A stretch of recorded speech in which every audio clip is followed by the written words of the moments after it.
তরুণী গাড়িতে উঠতেই বিরক্ত হয়ে বলে, আমাকে নামিয়ে দাও, আমাকে তো কাজে যেতে হবে। লোকটা শান্তভাবে বলে, ওই পথেই তো যাচ্ছি, তোমাকে নামিয়ে দেব।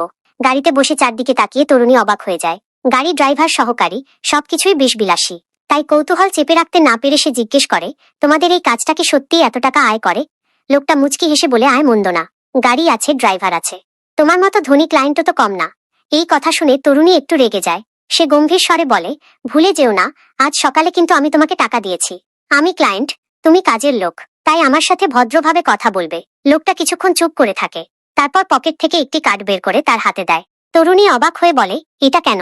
লোকটা শান্ত কণ্ঠে বলে, কারণ আমি দামি মানুষ, আর আমার দাম থাকার কারণও আছে। আমি গোপনীয়তা রাখি, কাজেও সৎ।